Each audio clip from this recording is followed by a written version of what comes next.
오늘 하나님께서 우리에게 주시는 말씀 요한복음 20장 1절부터 10절까지 말씀입니다. 요한복음 20장 1절부터 10절까지 말씀. 우리 교독하실 때 1절 제가 먼저 보겠습니다. 안식 후 첫날 일찍이 아직 어두울 때 막달라 마리아가 무덤에 와서 돌이 무덤에서 옮겨진 것을 보고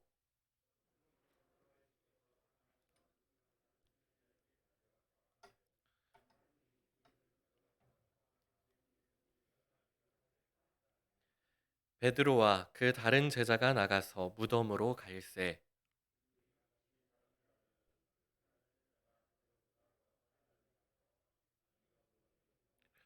구부려 세마포 놓인 것을 보았으나 들어가지는 아니하였더니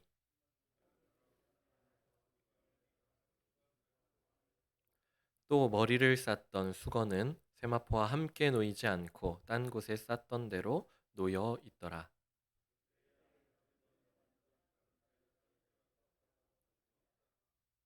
그들은 성경에 그가 죽은 자 가운데서 다시 살아나야 하리라 하신 말씀을 아직 알지 못하더라. 아멘. 드려진 헌금 위해서 먼저 기도드리겠습니다. 허종범 기른경 권사님 감사 헌금 주님 앞에 올려드립니다. 사랑의 하나님 참 감사합니다. 오늘 주일 저녁에도 우리를 예배 자리 가운데로 인도하여 주시고 하나님께 감사의 예배를 드릴 수 있도록 하여 주심에 감사드립니다. 이 시간 우리의 심령 가운데 주님 찾아와 주시고 말씀하여 주시사 주님의 음성을 듣고 회복을 얻게 되는 우리 모든 한민의 식구들이 되게 도와 주시옵소서. 주님 우리에게 많은 것들을 허락하여 주심에 감사드립니다. 또 우리에게 주신 것에 감사하며 우리에게 주신 물질 구별하여서 주님께 올려드리는 손길들이 있습니다. 하나님 기뻐 영광 받아 주시옵시고 또 그들의 삶 가운데 그 가정 가운데 주님께서 귀한 감사의 제목들이 넘쳐나게 인도하여 주시옵소서. 이 시간이 저녁 가운데에서도 하나님 함께하여 주시고 우리 가운데 역사하여 주실 것을 믿습니다. 큰 은혜를 내려주실 것을 믿사오며 거룩하신 예수님의 이름으로 기도드립니다. 아멘.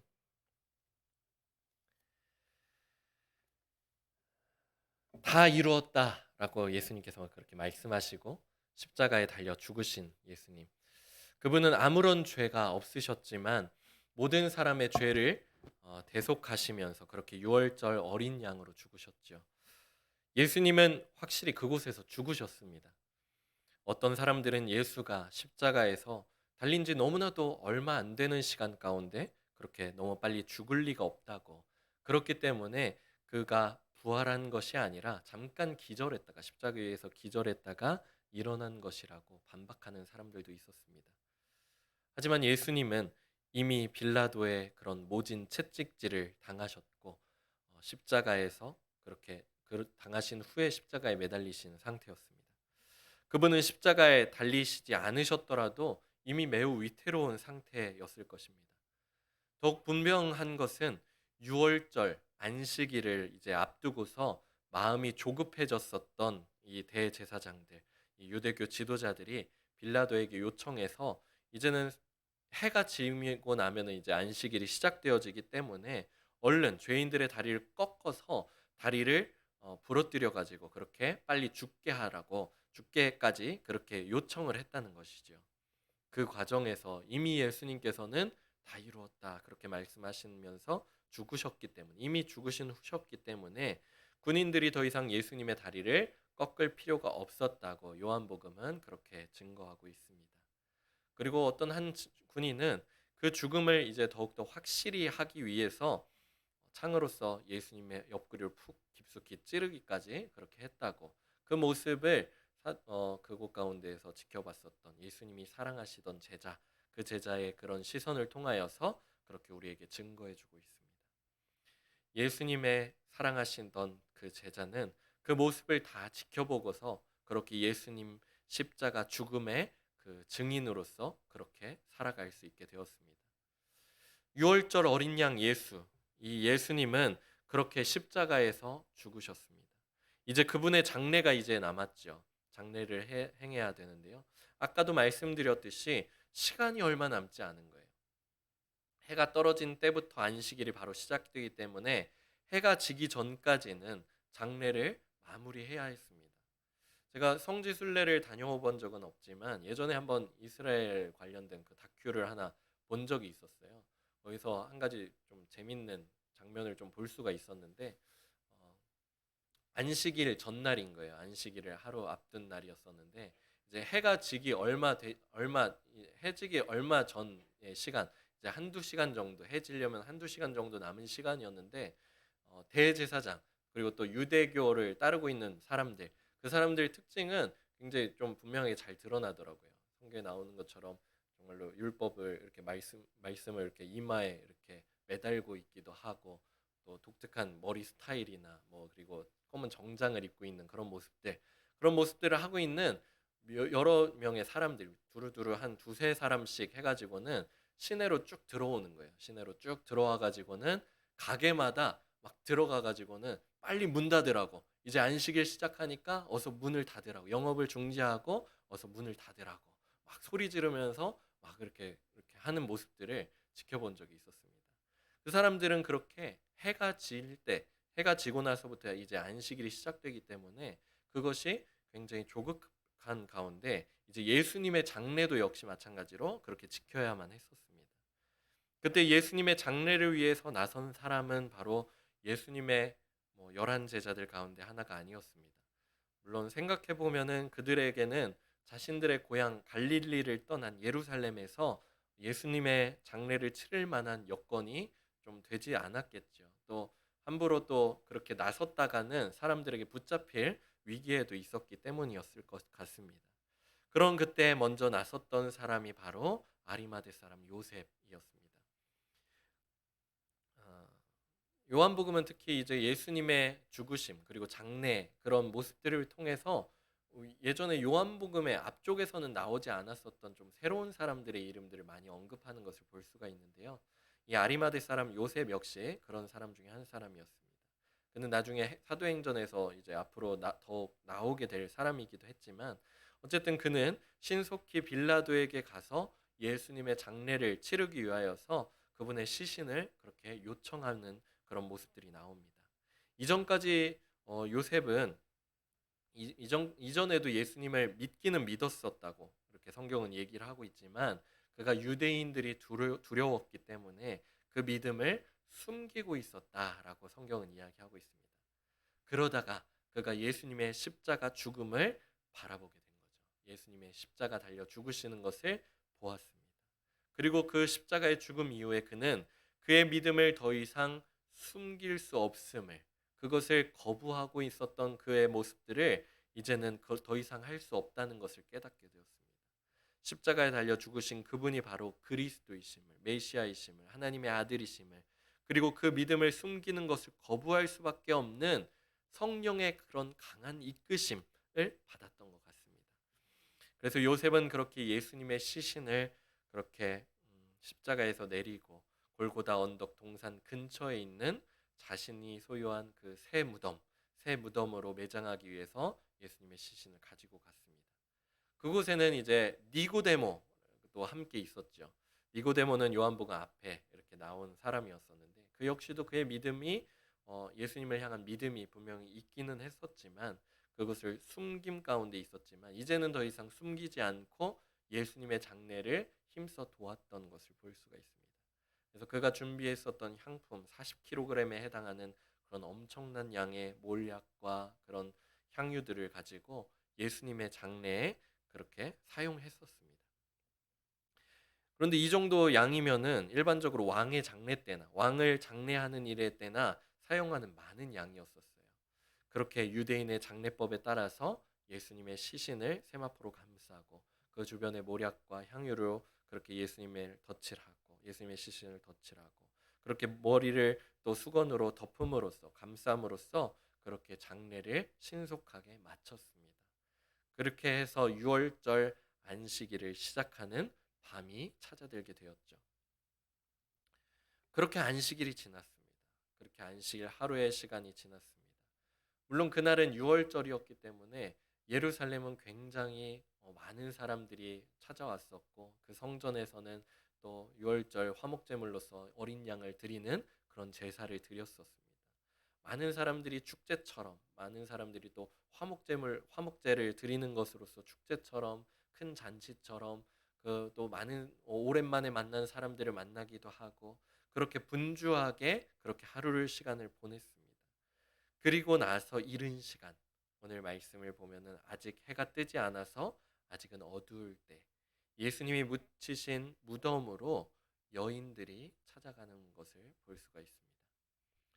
1절에서는 이제 막달라 마리아만을 특별히 얘기를 하고 있지만 우리가 뭐 공간 복음을 통해서 보면은 막달라 마리아 외에도 여러 명의 여제자들이 함께 하고 있었던 것을 볼 수가 있습니다. 또 요한복음에서도 2절에 보면은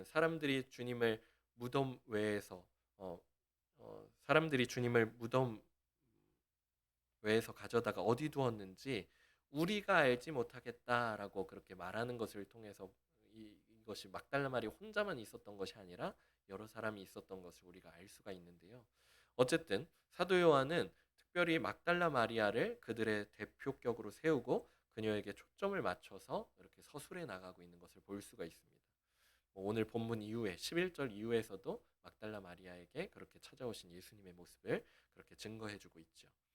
이처럼 여제자들이 그렇게 예수님의 십자가에 매달리실 때에도 그 앞에 함께 있었고, 그리고 예수님이 이제 모든 장례가 다 마치고 안식일이 지나고 나서 이른 아침, 이른 새벽에 아직 해가 뜨지 않아서 어두운 그런 가운데 그렇게 예수님의 장례를 비록 장례를 진행하는 동안에는 그들이 함께 할 수는 없었지만 그들이 안식일이 마치자마자 곧장 예수님의 무덤을 향해서 그렇게 재촉해서 간 것을 우리가 말씀을 통해서 볼 수가 있습니다. 1절 말씀 우리 다시 한번 읽어보겠습니다. 시작. 안식 후 첫날 일찍이 아직 어두울 때 막달라 마리아가 무덤에 와서 돌이 무덤에서 옮겨진 것을 보고, 여기 앞절에 보면은 안식 후 첫날 일찍이 그리고 아직 어두울 때 이런 표현들을 통해서 이 여인들이 이 여제자들이 얼마나 이 때를 기다렸는지, 얼른 안식일이 지나가지고는 그렇게 무덤으로 향하여 가서 그들이 가고 싶어 했었는지를, 이 시간을 얼마나 기다렸었는지를 우리가 이 말씀을 통해서 잘 알 수가 있을 것 같습니다. 어렸을 때 그렇잖아요. 어떤 그 기다려지는 날, 뭐 예를 들어서 뭐 소풍을 앞두고 있거나 아니면 수학 여행을 앞두고 있을 때 아이들이 밤을 지새면서 그 다음 날이 되는 것을 그렇게 기다려오는 것처럼, 그렇게 이 여인들은 안식일, 그 6월절 안식일이 너무나도 중요한 날이기도 했지만 그 안식일이 지나가기만을 기다리면서 이제 예수님의 시신이 묻혀 있는 그 무덤으로 가기를 소망하면서 그렇게 기다리고 있었던 것을 우리가 말씀을 통해서 볼 수가 있습니다. 그 여인들을 생각해 보면은 어떻게 그 시간을 보냈는지도 모르게 그 다음 날 예수님의 무덤에 가기만을 소망하면서 안식일 밤을 뜬 눈으로 지새우고 그렇게 갔는지도 모르겠습니다. 아마도 그 여인들은 향유를 조금 더 챙겨다가, 그래서 거기에서 예수님이 시신이 있기 때문에 그곳 가운데 그곳에서 그 향유를 조금 챙겨다가 예수님의 무덤에 더 채워 넣기 위해서 그렇게 갔는지도 모르겠습니다. 또 아마도 그곳에 가서 예수님의 죽으심을 그렇게 기리면서 그게 더 펑펑 조금 울면서 기도하고 싶어서 그렇게 갔는지도 모르겠습니다.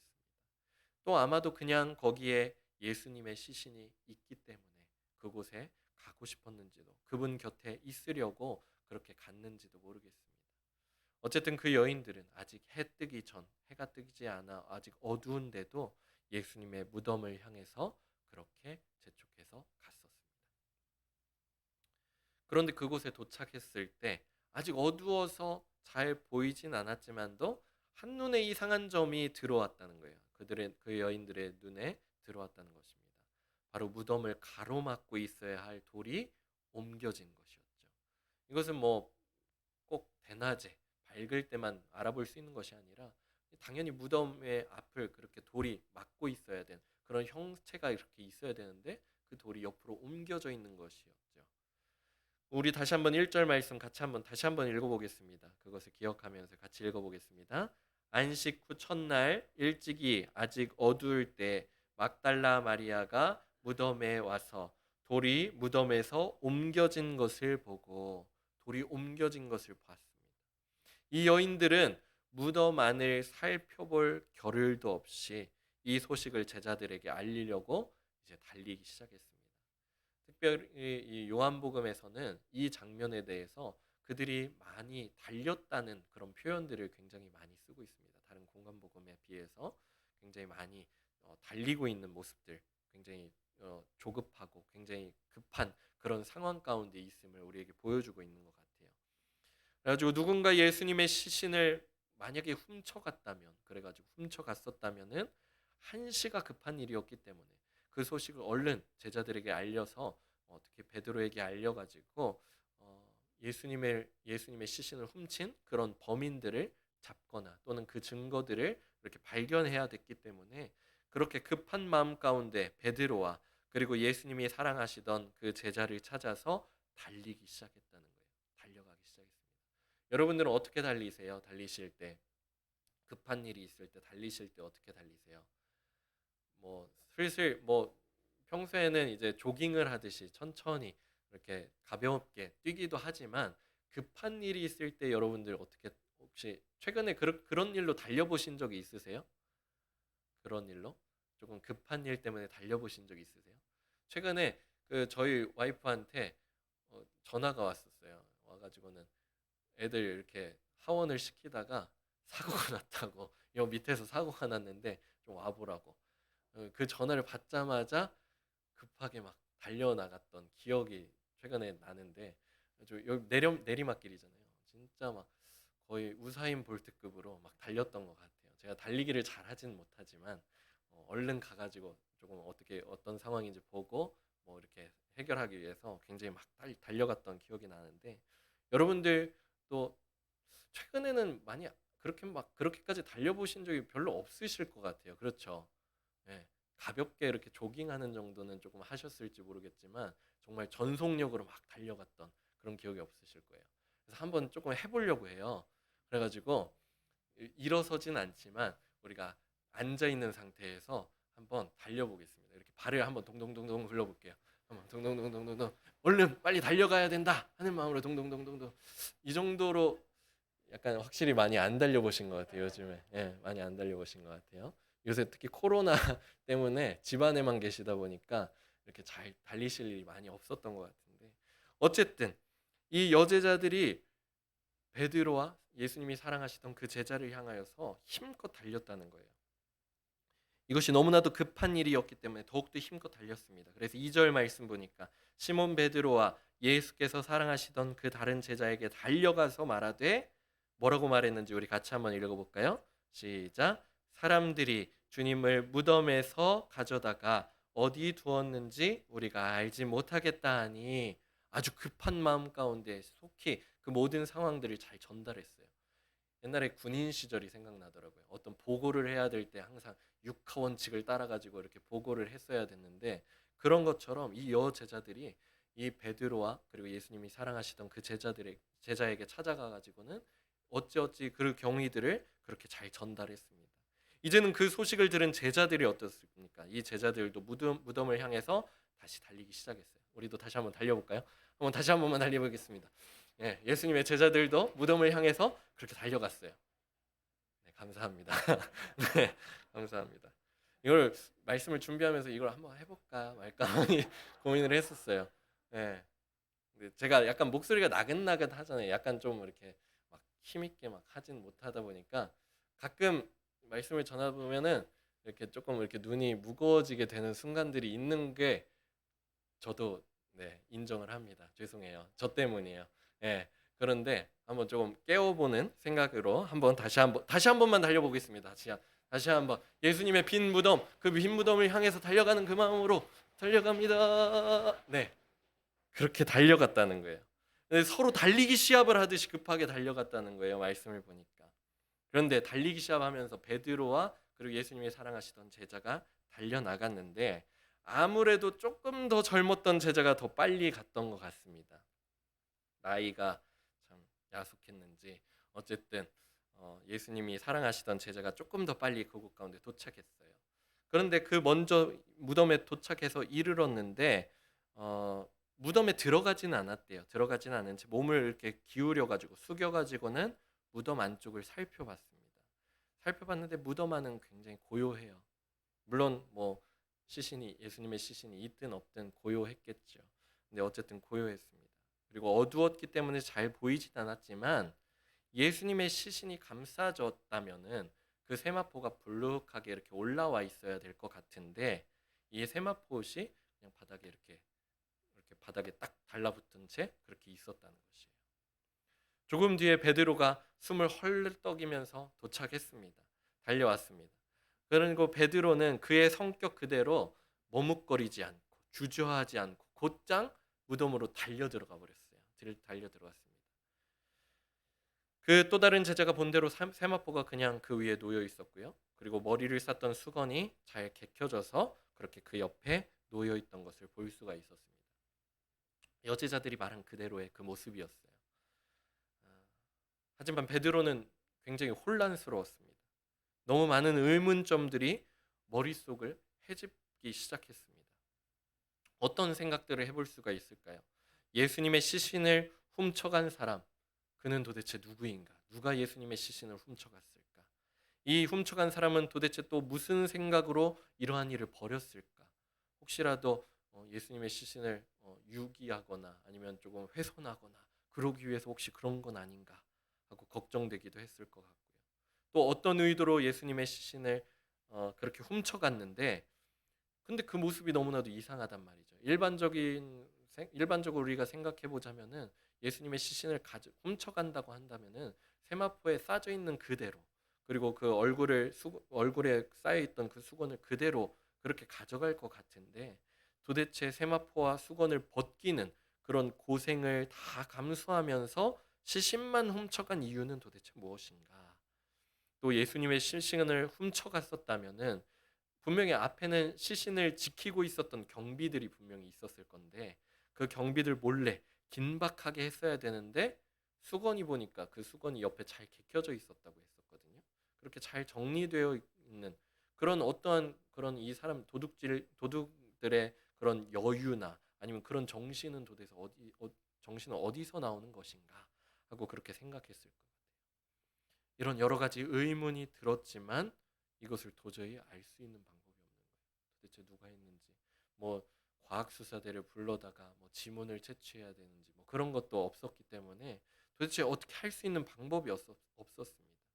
다만 여러 가지 생각들 중에서 만약 베드로가 한 가지 중요한 그런 예수님이 미리 말씀해 주신 것들을 혹시 기억했었다면 좋았을 텐데 예수님의 말씀을 그는 기억하지 못했다는 거예요. 우리 마가복음 10장 34절 예수님께서 제자들에게 이미 미리 얘기해 주셨다는 것이죠. 뭐라고 얘기해 주셨는지 우리 같이 한번 읽어보겠습니다. 그들은 능욕하며 침뱉으며 채찍질하고 죽일 것이나 그는 3일 만에 살아나리라 하시니라. 아멘. 예수님께서 예루살렘에 향하여 가시게 될 때에 그곳 가운데서 어떠한 죽음을 맞이하게 되실 것인지 그리고 그 죽고 나서 예수님께서 3일 만에 다시 살아나실 것이다 라고 분명히 말씀을 해주셨는데 그때 당시에 제자들은 그것을 알아듣지 못했다라고 얘기를 하고 있죠. 그것과 마찬가지로 베드로는 정말로 그 일을 기억하지 못한 채 도대체 예수님의 시신이 누가 도대체 훔쳐갔는지 걱정과 근심에 쌓여 있는 채 그렇게 있었다는 것이죠. 반면에 먼저 왔었던 그 또 다른 제자, 이 제자는 먼저 무덤에 도착했음에도 들어가지 못하는 약간은 조금 어린 나이였기 때문에 그럴지도 모르겠고요. 또는 용기가 나지 않아서 혼자 먼저 들어가는 것이 용기가 나지 않아서 그 모습을 자신의 눈으로 이렇게 지켜보는 게 겁나서 그럴 수도 있겠지만 어쨌든 베드로가 이렇게 들어가고 나서 그 무덤에 따라 들어갔었습니다. 근데 그는 베드로가 본 그대로의 모습을 따라서 보았다는 거예요. 그런데 그가 내린 결론은 조금 다른 것 같습니다.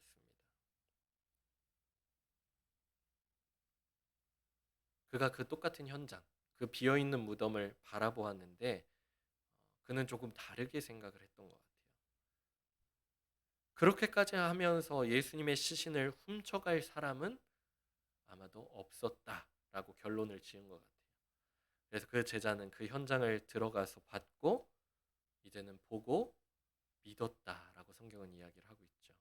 그래서 우리 8절 말씀 우리 같이 한번 읽어보겠습니다. 시작. 그때야 무덤에 먼저 갔던 그 다른 제자도 들어가 보고 믿더라. 보고 믿더라라고 얘기를 하고 있어요. 그 이전까지는 베드로와 그리고 예수님이 사랑하시던 제자들의 행동을 복수 형태로 계속 얘기를 하다가 여기 8절에서만 보고 믿더라 이 부분에서만 특별히 단수 형태로 그러니까 이 제자만 그렇게 했다고 그렇게 표현을 하고 있거든요. 그러니까 분명하게 베드로와는 다른 그런 결론을 맺으면서 그 현장을 보고 믿었다라고 얘기를 하고 있어요. 그렇다면 무엇을 믿었을까?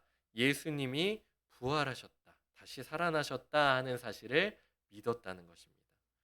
그는 이전에도 예수님이 하나님이 보내신 메시아라는 것을 그렇게 믿었습니다. 그는 이전에도 그렇기 때문에 이전에는 침례 요한을 그렇게 따르다가도 이제는 예수님을 따르게 되었죠. 그렇게 예수님을 믿어왔었다는 거예요. 그렇게. 하지만 이번엔 조금은 다릅니다. 이번엔 어떻게 믿었냐? 그가 그의 눈으로 직접 보고 믿었다는 것이죠. 이제는 그 예수님이 정말로 부활하신 하나님의 아들이시구나. 하나님께서 그를 다시 살게 해주셨구나 하는 것을 믿게 되었다는 것입니다. 예수님께서 말씀해 주셨던 그 부활의 사건을 이제는 그의 두 눈으로 직접 보았고 이제는 그 사실 그대로를 믿을 수 있게 되었다는 것입니다. 그는 이전에는 예수님이 죽은 것에 대해서 보았어요. 가까이에서 십자가에 달려 죽으시는 그 현장 가운데서 예수님이 죽으시는 장면을 보아서 십자가의 증인으로서 그 기록들을 남겼습니다. 이제는 예수님이 부활하셔서 이제 비어 있는 그 무덤, 빈 무덤을 바라보면서 아, 예수님이 부활하셨구나 하는 것을 이제는 보고 믿었다는 것이죠. 부활이라고 하는 것은 우리가 참 예수님을 믿고 이렇게 예수님이 부활하셨다 하는 것을 믿게 되었다는 것이 얼마나 기적적인 일인지. 고대 세계에서 대부분의 사람들은 부활이라는 사실, 부활이라는 그런 현상 자체를 믿지 않았습니다. 일어나지 않을 것이라고 생각을 했었죠. 오직 상상으로만 가능하지 실제로 일어날 수 없고 그럴 수도 없는 일이라고 그렇게 생각을 했었습니다. 반면에 유대인들은 부활이 일어날 것에 대해서 부활이 일어나게 될 것이라는 것에 대해서는 믿기는 믿었습니다. 물론 사두개인파 사람들 같은 경우에는 물론 단호하게 부활을 배격하기는 했지만 그들 외에는 마지막 때에 하나님의 백성들이 한꺼번에 부활하게 될 것을 믿었죠. 그래가지고 예수님께서 나사로를 살려주시기에 앞서서 마르다와 이렇게 이야기를 나눌 때 마르다가 이렇게 고백했었죠. 요한복음 11장 24절 말씀 보니까 마르다가 이르되 마지막 날 부활 때에는 다시 살아날 줄을 내가 아나이다. 이것이 대부분의 유대인들이 가지고 있었던 믿음이라는 거예요. 마지막 때 모든 믿는 자들이 하나님께서 다시 살아나게 해주셔서 부활시켜 주셔서 그렇게 마지막 통치 가운데 함께하게 될 것을 믿었다는 것이죠. 이처럼 부활에 대해서 알고 믿었었던 유대인들조차도 부활이라고 하는 것은 이제 마지막 때 그리고 또 모든 믿는 사람들이 그렇게 한 번에 일어나게 되는 것으로서 그렇게 이해하고 알고 믿었었다는 것이죠. 근데 오늘 말씀을 보니까 이 역사 한복판 가운데에서 오직 한 사람에게 이 부활의 사건이 일어나는 것, 이것은 사람들이 믿을 수가 없는 일이었다는 거예요. 그렇다면 생각해 볼 수 있어요. 어떤 분들은 얘기할 수 있겠죠. 예수님께서 분명히 그 이전에도 나사로를 살려주시진 않았느냐. 그 이전에 그 아이를 살려주시지 않았느냐라고 얘기할 수 있어요. 물론 예수님께서 그렇게 다른 사람들을 아이들을 그리고 나사로를 그렇게 다시 살려주시긴 했어요. 하지만 나사로의 다시 살아남과 예수님의 부활에는 굉장히 큰 차이점들이 몇 가지 있다는 거예요. 나사로는 어떻습니까? 부활하게 다시 이렇게 이렇게 소생되어지게 되어 있을 때 어떤 상태였어요? 무덤에서 이렇게 걸어 나오기는 하는데 어떤 상태였습니까? 자기 몸에 모든 그런 세마포, 천과 그리고 머리에 수건을 다 둘러맨 채로 그렇게 걸어 나왔다는 거예요. 그래가지고 사람들이 그의 몸에 이렇게 감싸고 있던 것들을 다 이렇게 풀어줄 그런 사람들이 필요했다는 것입니다. 하지만 예수님은 세마포와 수건을 그대로 남겨주신 채 빈 무덤 가운데, 비둔 무덤으로 그곳 가운데 다시 살아나시게 되었어요. 나사로는 죽음이 여전히 기세를 떨치고 있는 이 세상으로 돌아왔지만 돌아왔다가 그는 결국엔 나중에 또 어떻게 됐을까요? 그는 죽음에 의해서 다시 생을 마감할 수밖에 없었겠지만 예수님은 죽음을 거치시기는 했지만 죽음을 지나치시긴 했지만 그 죽음을 완전히 이기시고 할렐루야 아멘 죽음을 완전히 이기시고 새 생명으로 새로운 세상을 열어주신 줄 믿습니다. 그 새로운 세상은 무엇일까요? 예수님께서 열어주신 새로운 세상은 부활하신 예수님을 살아계신 하나님의 아들로 믿고 그 길을 따라가는 사람에게는 영원한 생명을 허락해 주신다는 새 언약의 세상인 줄 믿으시기 바랍니다. 아멘. 이렇게 아직은 부활의 의미를 아직 잘 알지 못했기 때문에 베드로도 예수님이 사랑하시던 제자도 예수님의 말씀을 알지 못한 채 이 빈 무덤을 떠나서 자기의 집으로 돌아갈 수밖에 없었습니다. 그래서 9절에서 보니까 그들은 성경에 그가 죽은 자 가운데서 다시 살아나야 하리라 하신 말씀을 아직 알지 못하더라. 그 부활의 의미가 과연 어떠한 것인지, 부활의 의미가 그분의 혼자만의 부활로 인하여서 첫 열매로 인하여서 또 모든 믿는 자들의 그런 부활 그리고 또 구원의 역사들 이런 것들에 대한 의미를 잘 알지 못했기 때문에 그냥 그렇게 되었나 보다 생각하고는 자기의 집으로 그렇게 돌아갔다는 거예요. 하지만 그들도 얼마 지나지 않아서 예수님의 부활의 의미를 알 수 있게 되었겠죠. 그들이 부활하신 예수님을 직접 대면하고 만나게 되었으니까요. 그리고 예수님의 말씀과 그 가르침을 통하여서 그들이 이제 믿을 수 있게 되었다는 것입니다. 예수님의 부활은 이처럼 모든 신자들의 믿음의 대상이며 그리고 믿음의 이유이기도 하고요. 또 살아갈 소망, 살 소망이기도 합니다. 이것을 확인하기 위해서 그래서 우리는 빈 무덤으로 달려가야 될 줄 믿습니다. 예수님의 부활이 또 특이한 점은 그분이 단지 부활하신 다음에 곧바로 승천하셨다는 것이 아니라 제자들과 많은 사람들을 만나 주셔서 그렇게 새 몸을 입고 그렇게 오셨다는 것을 우리에게 가르쳐 주고 있는 것을 볼 수가 있습니다. 그래서 우리는 어떻게 해야 되냐? 그것을 확인하기 위해서 예수님의 부활의 증거를 확인하고 부활하신 예수님을 만나기 위해서는 우리가 어디로 향해 달려가야 되는 거예요? 빈 무덤. 빈 무덤을 향해서 달려가야 된다는 거예요. 오늘의 말씀의 제목은 빈 무덤입니다. 이전에 말씀의 제목은 새 무덤이었는데 그 새 무덤의 증거는 예수님이 죽었다 하는 것의 증거예요. 여기서 이 빈 무덤의 증거는 바로 예수님이 부활하셨다라는 증거겠죠. 무덤 하면 어떻습니까? 무덤 하면 여러분들 무덤 하면 그곳에 좀 자주 가고 싶은 마음이 드세요? 무덤 하면 사람들이 굉장히 가기 꺼리는 곳이죠. 그것이 어렸을 때 한 번쯤 들어봤을 뭐 어떤 귀신 이야기나 아니면 도깨비 이야기 뭐 이런 얘기를 들으면은 주된 무대가 어디예요? 공동묘지나 그런 무덤가 같은 그런 데잖아요. 사람들이 무덤하고 생각하면은 별로 이렇게 가고 싶지 않은 그런 생각이 많이 들 것 같아요. 아무리 사람들이 가기 편안하도록 그곳 가운데 뭐 공동묘지를 굉장히 이렇게 그 시 차원에서 뭐 아니면 뭐 여러 가지 정부 차원에서 정비를 하고 또 여러 가지 편의 시설들을 이렇게 마련해 놓더라도 무덤가는 무덤가예요. 공동묘지는 공동묘지고 또 무덤은 무덤이겠죠.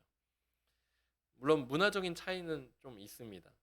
그래서 동양에서는 공동묘지들이 주로 이제 도시 외곽 쪽에 위치하고 있죠. 그래서 뭐 산들 주변에 있는 산들이나 아니면 도심 외곽 쪽에 이렇게 많이 위치해 있습니다. 서양에서는 도심 중앙에 대체로 많이 있어요. 도심 가운데 많이 위치한 것을 볼 수가 있습니다.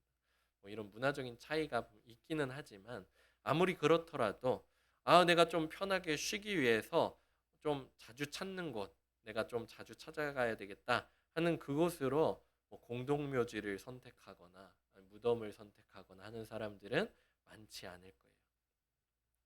그럼에도 불구하고 우리가 그 빈 무덤을 향해서 달려가야 하는 이유는 무엇일까? 물론 오늘 말씀에 보면은 그들이 달려갔던 이유는 예수님의 시신이 없어졌기 때문에 혹시라도 누가 훔쳐간 것을 확인하고 그것을 찾기 위해서 그렇게 달려갔긴 했지만 우리들도 빈 무덤을 향해서 달려가고 그곳을 향하여서 가야 되는 이유가 분명히 있다는 것이죠. 왜냐하면 그곳에는 부활하신 예수님을 볼 수 있게 하는 증거들이 많기 때문입니다. 이곳은 어떠한 아무런 무덤이 아니라 빈 무덤이라는 거예요. 빈 무덤. 그곳에는 부활하신 예수님을 볼 수 있게 하는 그런 증거들이 많이 있어요. 아까 얘기했었던 세마포가 그냥 이렇게 있는 것, 수건이 그냥 이렇게 널브러져 있는 것, 그리고 무덤의 문이 이렇게 돌이 굴러가서 이렇게 활짝 열려 있는 것, 그런 증거들이 남아 있다는 것이죠. 같은 현상을 보고 베드로는 알지 못한 채 떠났지만 또 다른 제자였었던 그 예수님이 사랑하시던 제자는 어땠다는 거예요? 보고 믿었다고 했듯이 빈 무덤에는 부활의 증거들이 많이 있습니다. 또 11절 이후에 나오듯이 그곳은 천사들이 있는 곳이고 또 부활하신 예수님을 만날 수 있는 곳이기도 합니다. 그래서 그곳으로 가고 우리가 빈 무덤으로 가야 된다는 것이죠. 여러분들 혹시 빈 무덤으로 가고 싶으세요? 빈 무덤. 네, 제가 계속 빈 무덤으로 가야 된다고 얘기를 하고 있는데 네, 가야 됩니다. 빈 무덤이 어디일까요? 빈 무덤은 무덤입니다. 빈 무덤에 대해서 좀 묵상을 해보자면 빈 무덤은 무덤의 한 종류겠죠. 무덤은 어떤 곳입니까? 사람이 죽으면 가는 곳, 그 시신을 안장하는 곳이죠. 그곳에 살아있는 사람이 있으면 어떻겠어요? 큰일이에요? 큰일이 아니에요. 굉장히 큰일이죠. 사람이 살아있는 채로 무덤에 있으면 안 되죠. 우리들도 그 빈 무덤에 가서는 자신의 옛 자아를 철저히 죽여야 합니다. 예전의 모습이 살아있으면 안 되는 거예요. 죽어야 돼요. 아까 얘기했듯이 이 무덤에 산 사람이 묻혀 있으면 안 되듯이 우리의 옛 모습이 살아있으면 큰일 나는 거예요. 어떻게 우리의 그 옛 모습을 죽일 수 있을까? 모든 죄의 모습 가득한 그 삶을 예수님께서 그러셨듯이 예수님께서 우리의 죄를 대신 그렇게 하시기 위해서 대속해 주시기 위해서 하셨듯이 십자가에 못 박고 예수님과 함께 죽어야 하는 것입니다. 하지만 그곳은 동시에 빈 무덤이라고 했어요. 비어있는 무덤, 빈 무덤. 빈 무덤이라고 한다면 그곳 가운데 죽은 자가 있다는 거예요, 없다는 거예요? 죽은 자가 동시에 이제는 없다는 것이겠죠. 죽은 자가 없는 곳이 바로 빈 무덤입니다. 그곳에는 죽었다가 다시 산 사람들만 있다는 거예요. 제가 조금 이해되지 않는 말을 하시는 것 같아요. 하는 것 같나요? 잘 이해가 안 될 수도 있지만 어쨌든 빈 무덤이라는 것은 이제는 산 사람들만 있다는 것입니다. 이제는 죽은 사람이 있는 것이 아니라 이제는 산 사람들, 새롭게 다시 산 사람들이 있다는 거예요. 예수님도 다시 살아나셔서 그곳 가운데 있었어요. 그것처럼 빈 무덤 가운데는 죽었다가 다시 산 사람들만 있다는 것입니다. 그 사람들은 누구 때문에 살아났어요? 예수님 때문에 살아났어요. 또 예수님과 함께 다시 산 사람들입니다. 이전에 주인으로 삼았던 모든 것들, 그 모든 것들을 이제는 다 내려놓고 다 죽어진 채로 이제는 새로운 주인이시고 새로운 왕이신 예수 그리스도를 그렇게 내 주인으로서, 내 왕으로서 그렇게 따르고 섬기는 그런 사람들이 있는 곳이 바로 빈 무덤이라는 거예요. 그곳에서 새 생명을 얻은 형제요 자매들이 이제는 한 가족이 되어서 그리고 더 나아가서는 한 몸이 되어서 서로 도와주고 격려하고 위로하면서 또 하나님을 경험하고 또 부활하신 예수님을 만나고 또 성령님의 인도를 따라서 그렇게 함께 걸어갈 수 있는 그곳이 바로 빈 무덤인 줄 믿습니다. 그래서 빈 무덤을 우리가 생각할 때는 그곳을 잠시 생각해 보세요. 그런 곳이 어디 있어요? 저는 교회에서 발견할 수 있는 것 같아요. 뭐 이거 뭐 건물적인 뭐 그런 걸 말하는다기보다는 이렇게 믿는 사람들의 그런 모임들이 있는 곳을 생각해 보면 그런 것 같습니다. 그래서 모르는 사람들은 생각을 하는 거예요. 거기가 뭐가 좋다고, 교회가 도대체 뭐가 좋다고 그렇게 자꾸 가는지 모르겠다고. 그것이 뭐가 좋아서 그렇게 코로나 모이지 말라고 그렇게 하는데도 막는데도 왜 이렇게 거기 가가지고 이렇게 가냐고. 하지만 아는 사람들은 계속 모이는 거예요. 힘써 모이는 거예요. 왜 모입니까? 그곳에서 부활의 증거들을 발견할 수 있으니까요. 왜 모입니까? 새 생명을 얻은 사람들과의 그런 교제들을 누릴 수 있는 곳이 바로 그곳이니까요. 왜 자꾸 모이는 거예요? 이제는 다른 데에는 진리가 없다는 것을 우리가 잘 알고 있기 때문입니다. 그래서 우리는 힘써 모여야 되는 줄 믿습니다.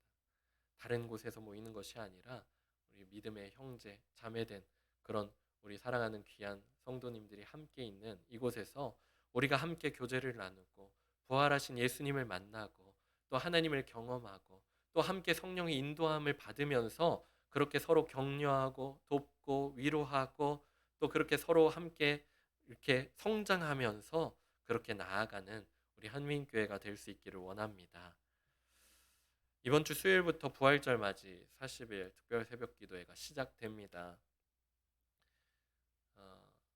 부활절을 앞두고는 이렇게 함께 특별 새벽 기도회를 계속 해왔던 것 같아요. 그것을 생각하면서 오늘 말씀의 그 본문을 묵상하다가 그 특별 새벽 기도회를 생각해 보니까 이 여인들의 그 여제자들이 가지고 있었던 마음이 이 부활절 맞이 새벽 기도회, 특별 새벽 기도회를 맞이하는 우리의 마음들이 또한 되어져야 될 줄 믿습니다. 이 여제자들은 예수님의 무덤을 향하여서 가기를 굉장히 기다렸었어요. 그 날들, 그 기다리는 시간이 뭐 그냥 평범한 날이 아니에요. 유월절 안식일. 이 사람들, 그 많은 유대교를 믿었었던 많은 유대인들은 이 날을 굉장히 즐기면서 보냈고 어쩌면 그 날을 더 기다리면서 그동안 준비해왔고 그렇게 그 날을 보냈는지 모르겠어요.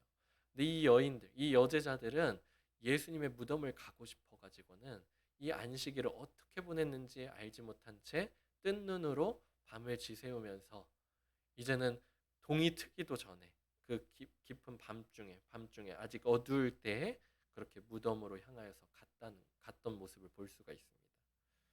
우리들도 예수님을 만나고 싶어서 그렇게 달려갔었던 그런 제자들의 그런 모습들처럼 우리들도 예수님을 만나기 위해서 이 특별 새벽 기도회를 통하여서 예수님 나를 만나 주시옵소서.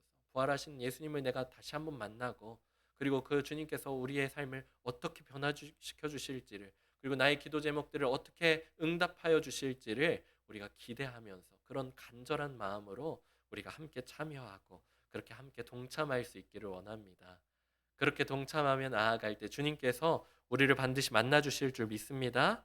아멘. 그것 가운데 우리 가운데 삶의 그 놀라운 역사들과 또 우리의 삶을 변화시켜 주시는 것을 분명히 그렇게 체험시켜 주시고 그렇게 해 주실 것을 믿으시기 바랍니다. 아멘. 그래서 아까 우리가 잠깐이지만 이렇게 발을 동동동동 거리면서 빈 무덤을 향하여서 갔었던 그런 제자들을 그렇게 이렇게 마음을 생각하면서 해봤잖아요. 그런 것처럼 우리가 이번 40일 동안 주님을 생각하면서 그 빈 무덤을 향하여서 갔었던 그 제자들의 마음처럼 우리가 예수님을 보길 원하고 부활하신 예수님을 만나길 원하고 또 우리의 간절한 그런 기도 제목을 가지고 그렇게 주님 앞에 힘써 나아갈 수 있는 힘써 달려나올 수 있는 우리 성도님들이 다 되시기를 축복합니다. 아멘. 같이 기도하기 전에 아까 불렀었던 찬양 내가 주인 삼은 모든 것 내려놓고 라는 찬양을 부를 거예요. 무덤이라고 생각해보면은 무덤에 막 뭔가를 많이 가지고 가는 사람 없죠.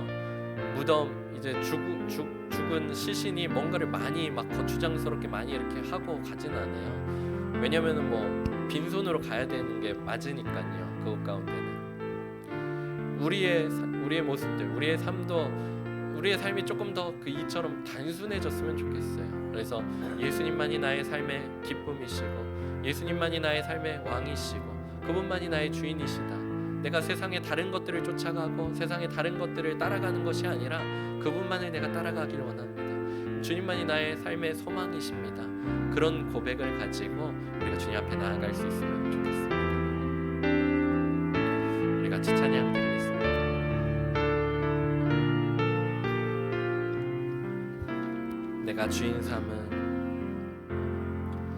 내가 주인 삼은 모든 건 내려놓고 내 주 대신 주 앞에 나가 내가 사랑했던 모든 건 내려놓고 주님만 사랑. 우리 다시 한번 찬양하겠습니다. 내가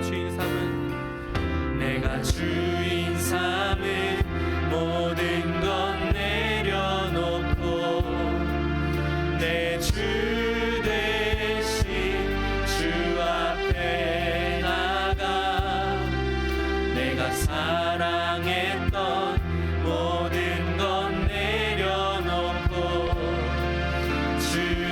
주님만 사랑. 우리 다시 한번 찬양합시다. 내가 주인 삼은 모든 건 내려놓고 내 주 대신 주 앞에 나가 내가 사랑했던 모든 건 내려놓고 주님만 사랑해. 주 사랑 거친 풍랑에도 깊은 바다처럼 나를 잠잠케 해. 주 사랑 내 영혼의 반석 그 사랑 위에서 주 사랑 거친 풍랑에도 깊은 바다처럼 나를 잠잠케 해. 주 사랑 내 영혼의 반석 그 사랑 위에. 우리 마지막으로 고백하겠습니다. 주 사랑 거친 풍랑에도 깊은 바다처럼 나를 잠잠케 해. 주 사랑 내 영혼의 반석 그 사랑 위에 서리. 이 시간 우리 함께 같이 기도하겠습니다. 기도하실 때 주님, 우리가 우리의 삶 가운데 삶의 소망 되시고 우리의 삶의 참 기쁨 되시는 그 주님만을 한 분만을 바라보면서 주님께로 힘껏 달려나아갈 수 있는 우리의 모습들이 될 수 있게 하여 주시옵소서. 우리가 다른 세상의 것들을 쫓아 살아가는 것이 아니라 그 모든 것들을 이제는 다 내려놓고 이제는 빈 무덤을 향하여서 부활하신 주님을 만나기 위하여서 힘써 달려갈 수 있는 우리의 삶이 될 수 있도록 인도하여 달라고. 그래서 그렇게 달려나갈 때 우리를 만나 주시옵시고 부활의 증인으로서 살아갈 수 있는 우리의 삶이 될 수 있도록 인도하여 달라고 우리가 간절한 마음으로 주님 앞에 기도하며 나아가겠습니다. 사랑의 주님 아버지, 은혜를 참으로 감사드립니다. 주여 아버지 하나님, 우리가 많은 것들을 우리가 손에 움켜쥐고 살아왔는지 모르겠습니다. 세상 가운데서 우리가 복잡한 것을 따라서 그렇게 삶에서 살아왔었는지도 모르겠습니다. 주여 아버지 하나님, 이제는 그 모든 것들을 다 내려놓고 나의 주인으로 삼았었던 그 모든 것들을 이제는 전부 다 내려놓고 주님 한 분만을 주인으로 삼고 나아갈 수 있기를 원합니다. 그래서 주님을 만나기 위해서 주님을 향하여서 그렇게 힘써 달려나갈 수 있는 우리의 모습들이 되게 하여 주시옵소서. 주여 빈 무덤을 향하여서 힘써 달려나갔었던 그 제자들과 같이 우리들도 아버지 그 빈 무덤을 향하여서 힘써 나아가게 하여 주시옵소서. 그곳 가운데서 예수님을 만나게 하여 주시옵소서. 주여 아버지 하나님, 주님을 만나게 하여 주시옵소서. 우리의 삶 가운데에서 잃어버렸었던 주님을 만나게 하여 주시옵시고 성령의 그 거룩한 인도하심을 받아 나아갈 수 있는 주여 우리의 삶이 되게 도와주시옵소서. 주여 우리를 붙들어 주시고 인도하여 주시사 삶의 참 소망 되시고 참 기쁨 되시는 주님을 만나는 아버지 우리의 삶이 되게 도와주시옵소서. 주여 우리의 삶에 아버지 위하는 것들 그 모든 것들을 아버지 이제는 다 내려놓고 주님을 나의 삶의 아버지 왕이요 주인으로 모시고 아버지 하나님 그 왕이신 그리스도를 왕이신 예수 그리스도를 아버지 하나님 모시고 살아갈 수 있는 나의 삶을 되게 하여 주시옵소서. 주여 아버지 하나님 그 부활하신 주님이 나의 왕이시고 주님이심을 아버지 하나님 우리가 의지하며 하나님을 섬겨 나아갈 수 있는 아버지 하나님 우리가 되게 하여 주시옵소서. 주여 우리를 붙들어 주시고 인도하여 주시옵소서. 그 빈 무덤 가운데에서 내가 모든 것들 다 내려놓은 그 현장 가운데에서 이제는 주님을 만나게 하여 주시다. 그 주님을 만남으로 말미암아 이제는 주님을 내 삶의 참 기쁨이요 소망이신 아버지 그 주님을 따라 나아갈 수 있는 우리 삶이 되게 도와주시옵소서. 주여 감사합니다. 주여 감사합니다. 이 시간 우리 함께 다시 한번 이어서 기도하실 때 이제 수요일부터 있을 40일 특별 새벽 기도회를 위해서 우리 함께 같이 기도하길 원합니다. 기도하실 때 주님 아버지 하나님 안식일이 다음 되었을 때 아버지 예수님을 만나기 위하여서 그렇게 이른 아침부터 이른 아버지 동이 트기 전 이른 새벽부터 그렇게 예수님의 무덤을 향하여서 나아갔었던 그 여제자들의 마음이 우리의 마음이 되게 하여 주시사 예수님을 만나기 위하여서 이른 아침 그렇게 잠을 설치면서 주님 앞에 나아갔었던 그 제자들과 같이 주님 우리들도 주님을 만나기 위하여서 주님께서 우리에게 주실 그 귀한 말씀들을 아버지 하나님 사모하는 마음으로 아버지 우리가 이 특별 새벽 기도회를 잘 동참할 수 있는 우리의 모습들이 되게 하여 주시옵소서라고 그리고 그렇게 찬송하는 아버지 우리의 마음 가운데 주님께서 말씀하여 주시고 우리에게 주님의 음성을 듣게 하여 주셔서 그 말씀을 붙잡고 살아갈 수 있는 우리의 모습들이 될 수 있게 하여 달라고 또 그 말씀의 능력이 우리의 삶 가운데 아름답게 드러나질 수 있도록 하여 달라고 우리가 다시 한번 힘차게 기도하며 나가겠습니다. 같이 기도하겠습니다. 사랑해 주님 아버지 은혜를 감사드립니다. 주여 아버지 하나님 수요일부터 아버지 이틀 아버지 부활절 맞이 30일 특별 새벽 기도회를 아버지 우리에게 허락하여 주신 주님 감사합니다. 주여 아버지 하나님 이것이 우리의 마음 가운데 때로는 습관적으로 형식적인 것이 되어져서 아버지 우리에게 와닿아졌는지는 않는지 주여 아버지 우리를 돌아봅니다. 주여 아버지 하나님 우리에게 아버지 하나님 주님의 아버지 만나기 위하여서 그 무덤을 향하여서 갔었던 이 여제자들의 그 마음이 우리의 마음들이 되어지기를 원합니다. 그 사모하는 심령들이 아버지 우리의 마음 가운데 아버지 부어지게 하여 주셔서 주여 이것을 우리가 아버지 하나님 그런 아무런 준비되지 않은 마음 가운데 받아들이지 않게 하여 주시고 우리가 이것을 사모하는 마음 가운데 이것을 잘 준비해 나가서 아버지 하나님 그 40일 동안 아버지 주님의 아버지 만나기 위하여서 힘써 나아갈 수 있는 우리의 모습들이 되게 하여 주시옵소서. 주여 부활하신 주님을 이것을 통하여서 우리가 깊이 만날 수 있게 하여 주시옵소서. 그래서 이제는 우리가 부활의 증인으로서 살아가게 하여 주셔서 주여 아버지 예수님을 힘써 전할 수 있는 우리의 삶이 되게 도와주시옵소서. 주여 아버지 하나님 우리를 들어주시옵소서. 아버지 이것을 통하여서 말씀을 준비하고 말씀을 전하시는 나의 목사님을 주님 붙들어 주시옵시고 그 모든 아버지 하나님 기도에 동참하는 우리 한민의 모든 권속들이 한마음으로 주님을 찾고 주님 앞에 나올 때 그 모든 기도의 제목들을 주님께서 응답하여 주시옵시고 아버지 우리의 삶 가운데 놀라우신 주님의 역사들을 보여주셔서 주여 우리의 삶에 아버지 우리의 신앙생활이 죽어져 있는 아버지 하나님 몸이 건조한 신앙생활이 되는 것이 아니라 아버지 주님의 놀라운 역사가 살아 숨쉬는 아버지 우리의 믿음 생활들이 되어질 수 있도록 주여 붙들어 주시고 인도하여 주시옵소서. 주님 감사합니다. 주님 역사하여 주시옵소서. 주님 붙들어 주시고 인도하여 주시옵소서. 주님 감사합니다. 주여 역사하여 주시옵소서. 사랑의 하나님 참 감사합니다. 아버지 하나님 우리가 두 손 다 들고 주님 앞에 나아갑니다. 마치 무덤에 묻히게 될 사람처럼 무덤을 향하여 나가는 그 사람처럼 하나님 우리의 옛 자아는 다 이제는 죽고 예수님과 함께 같이 그 십자가에 못 박고 이제는 주님과 함께 죽어지고 이제는 주님께서 그러셨듯이 우리들도 새로운 삶으로 새로운 생명을 얻어서 그렇게 살아가길 원합니다. 하나님 그것을 기대하며 우리가 빈 무덤을 향하여서 나아갑니다. 그곳 가운데에서 부활하신 주님을 만날 수 있게 하여 주시옵시고 주님의 부활의 증거들을 만나게 하여 주셔서 그리고 또 그곳 가운데 다시 생명을 얻게 된 새로운 생명을 얻게 된 귀한 주님의 사랑하는 형제 자매들과의 깊은 교제를 나눌 수 있게 하여 주시고 우리가 함께 주님과 함께 성장하며 주님과 동행할 수 있는 우리의 모든 삶이 되게 도와 주시옵소서. 주여, 수요일부터 부활절 맞이 40일 특별 새벽 기도회를 허락하여 주심에 감사드립니다. 하나님, 이것을 우리가 아무런 준비 없이 시작하지 않게 하여 주시고 우리가 간절한 마음과 간절한 사모하는 마음으로 이것들을 시작할 수 있게 하여 주심에 감사드립니다. 주여,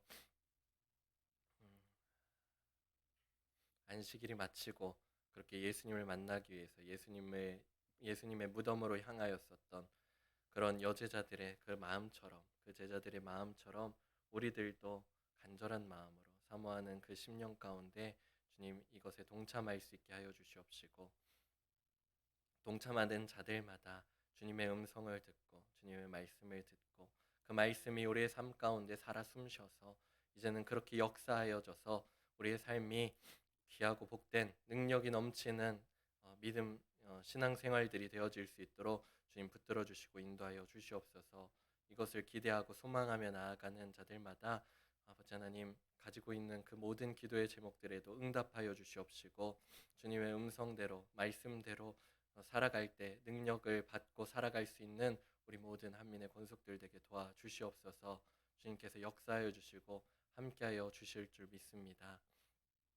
그것을 기대하며 나아갈 수 있는 우리 모든 한민의 식구들 되게 도와주시옵소서. 감사드립니다. 모든 것 주님께 감사드리오며 거룩하신 예수님의 이름으로 기도드립니다. 아멘.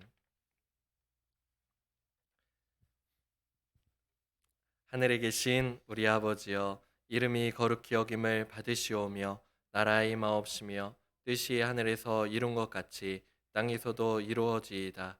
오늘날 우리에게 일용할 양식을 주옵시고 우리가 우리에게 죄 지은 자를 사하여 준 것 같이 우리의 죄를 사하여 주옵시고 우리를 시험에 들게 하지 마옵시고 다만 악에서 구하옵소서. 나라와 권세와 영광이 아버지께 영원히 있사옵나이다. 아멘.